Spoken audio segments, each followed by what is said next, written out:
নমস্কার, welcome to my channel Subhashree Shri Shri Radhakrishna Gopal Shrimad Bhagavad Gita. আজ 5 জুলাই 2025। আমি বৃহৎ আদি মৎস্য পুরাণ সপ্তম অধ্যায়ের মদন দ্বাদশী ব্রতোপবাস এর 25 পৃষ্ঠার কিছু অংশ পাঠ করছি। শ্রী শ্রী মৎস্য পুরাণ কি জয়, শ্রী শ্রী রাধাকৃষ্ণ গোপাল শ্রীমদ ভগবদ্গীতা কি জয়।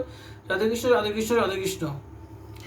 তাহাতে দ্বিতীয় পুত্র পৌত্র আদি যত দেবতাগণের হস্তে হইলে নিহত, তবে দৈত্য মাতা দিতি সে কার্ত হইয়া তপহেতু মর্তলোকে গমন করিয়া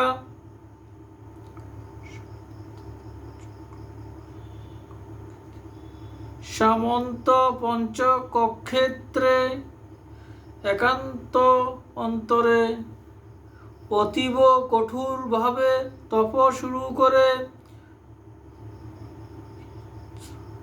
কৃচ্র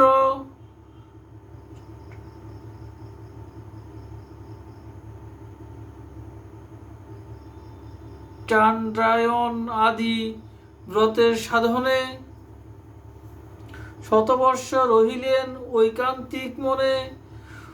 অনন্তর তপস্যায় তপ্ত হয়ে দিতি জিজ্ঞাসেন বশিষ্ঠাদি ঋষিগণ প্রতি, হে মহর্ষিগণ, যেই ব্রত আচরণে পুত্রশোক নাশ হয় বলুন এক্ষণে। বশিষ্ঠাদি মুনিগণ কহেন তখন, মদন দ্বাদশী ব্রত করো উদযাপন। বিধিমতো এই ব্রত করো যদি দিতি, অবশ্যই পুত্রশোকে পাইবে নিষ্কৃতি। দিতি কহে, এই ব্রতের কি আছে বিধান, কেমনে করিব এই ব্রত অনুষ্ঠান। তবে মুনিগণ কহে একান্ত মানসে, চৈত্র মাসে শুক্লপক্ষে দ্বাদশী দিবসে একটি নতুন কুম্ভ করিবে স্থাপন, আর তাহে শীত শক্তু করিবে পূরণ।